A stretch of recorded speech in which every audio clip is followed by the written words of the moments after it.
Today's topic is titled Adding Fraction with Like Denominators. The objective is I will use models and computation to add fractions with like denominators. Denominators is a vocabulary word from topic 11, and the denominator is the bottom number in a fraction. So if I have 2 fourths, then I'm looking at 4, which is the denominator. That tells me how many parts the fraction is broken up into. We're going to do the following problem together in our notes. The problem reads, Megan is working on a community mural. She paints 3/8 of her wall green and 4/8 purple. How much of the wall has she painted so far? Show how to model this problem with a picture. If I was to work through the cubes method, I would first circle any key numbers. In this case, my key numbers are 3/8 and 4/8. Then would underline the question. So the question states, how much of the wall has she painted so far? Then I would box keywords. My keywords would actually be so far would be a keyword, and that's going to tell me that I'm going to be adding. And last, I'm going to eliminate anything that I don't need. In this case, I need all the information in the problem, and now I'm going to solve. Now in this problem it says to show how to model this problem with a picture. So I can either draw a picture or I can use fraction strips.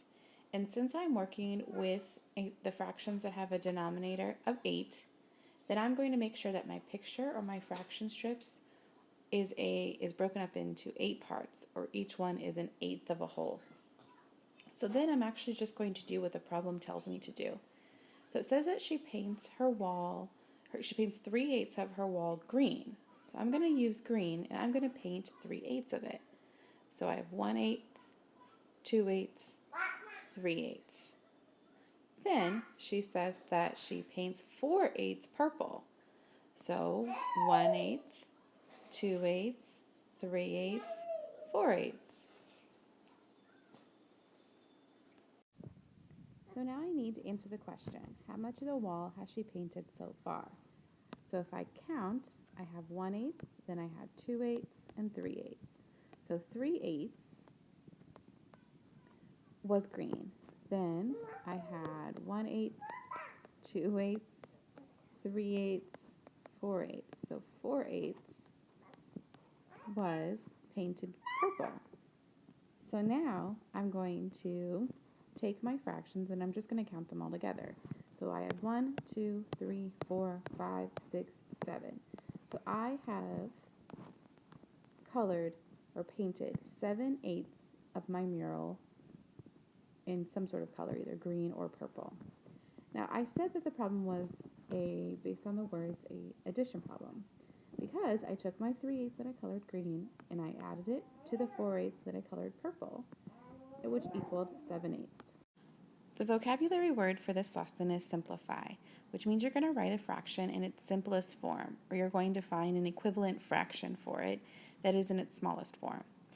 So the thing that you need to ask yourself when you come up with an answer is, can you divide the numerator and the denominator by the same number? We have done this before when we were talking about equivalent fractions, but in this case you're not going to be multiplying the numerator and the denominator by the same number. You always just are going to divide the numerator and the denominator by the same number so that you get it in its smallest form. This is called finding the greatest common factor. And remember, factor are the numbers that you multiply together to get an answer. So an example would be if I had 1/6 and I added another 6 to the answer, I would get 2/6 total, because my denominators are the same, so I just have to add my numerators. 1 plus 1 is 2. Now I need to make sure that I can simplify, so I ask myself, can you divide the numerator and the denominator by the same number? And you need to think of their factors.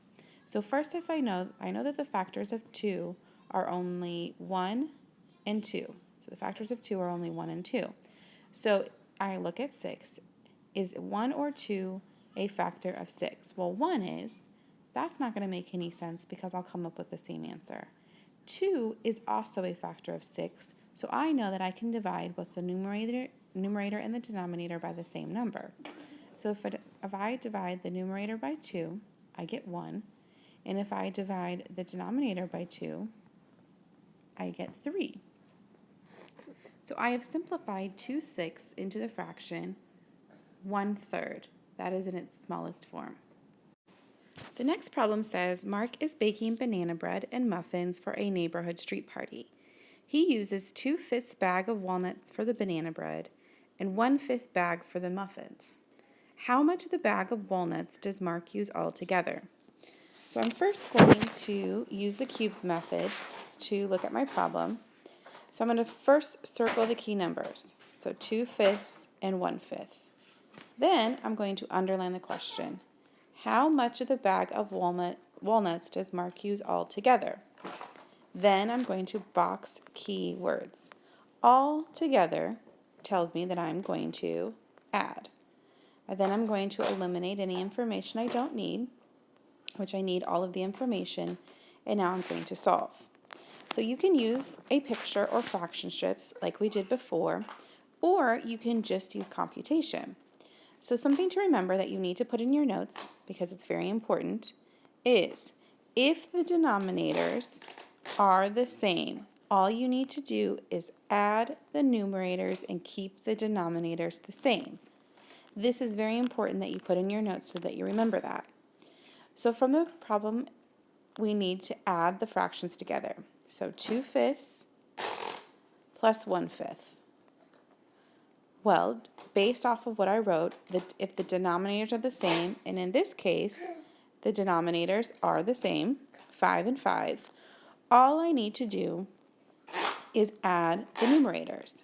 So 2 plus 1 equals 3. And then it says to keep the denominators the same. So then I'm going to just keep my denominator as 5. So they're all the same. So then my answer to this problem is, how much of the bag of walnuts does Mark use altogether? Well, he uses 3/5.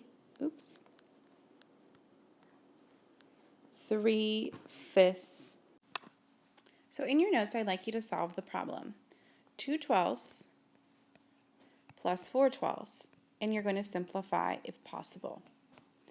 Well, since the denominators are the same, so the denominators are 12 and 12, we know that my denominator for my answer is going to be 12, because if the denominators are the same, you just have to add the numerators and keep the denominator the same as before. So they're all the same. So now I just have to add my numerators. So 2 plus 4 is 6. So my answer is 6/12. Well, I need to make sure that I can see if I can simplify it. So the question to ask yourself is there a number that you can divide both the numerator and the denominator by? And so you have to think about the factors of 6 and 12. And you're going to find the greatest factor they have in common. Well, if I first think about 6, the factors of 6 are 6. So we have 1, 6, 2, and 3. Then we need to think about the factors of 12. So I have 12. I have 1, 12, 2, 6, and 3, and 4. So now if we look, we can see that both 6 and 12, the greatest factor that they have in common is 6 and 6. So that is what we're going to divide both the top and the bottom by. So I have 6 divided by 6, which is going to give us 1, and then 12 divided by 6 is going to give us 2. So 6/12 written in its simplified form is going to be 1/2.